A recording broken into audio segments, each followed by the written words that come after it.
Hello বন্ধুরা, আসসালামু আলাইকুম। সবাই কেমন আছেন? আশা করি কমেন্ট করে জানাবেন। আমি নরমালি বাসায় যেভাবে গরুর মাংসটা রান্না করি সেটি আজকে আপনাদের সাথে শেয়ার করছি। আমি এখানে হাড় এবং চর্বি সহ ১ কেজি পরিমাণ গরুর মাংস নিয়েছি।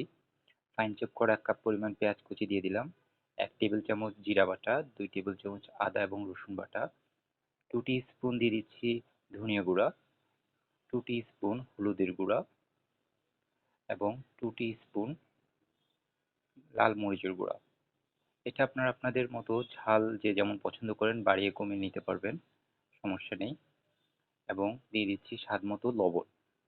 লবণটা দেওয়ার পর ভালোভাবে মাখাতে হবে, লবণ এবং মশলা যাতেও মাংসের গায়ে গায়ে লেগে যায়।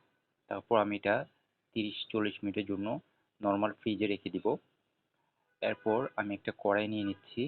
কড়াইতে ১ কাপ পরিমাণ তেল এবং ১ কাপ পরিমাণ পেঁয়াজ দিয়ে এটা বেরেস্তা করে নিব, সাথে ২টা লাল মরিচ অ্যাড করে নিচ্ছি। পেঁয়াজ বেরেস্তাটা হয়ে গেলে তুলে নিব।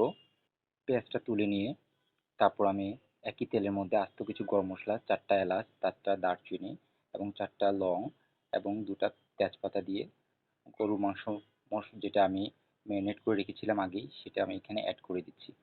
এখন এটাকে কষাতে হবে। আমি চুলাটাকে মিডিয়াম ফ্লোতে রেখে আমি মাংসটাকে কষিয়ে নেব এবং আমি এখন মাংসটাকে ঢাকনা দিয়ে ঢেকে দিব মাংসটা যতক্ষণ না পর্যন্ত পানি ছেড়ে দেয়।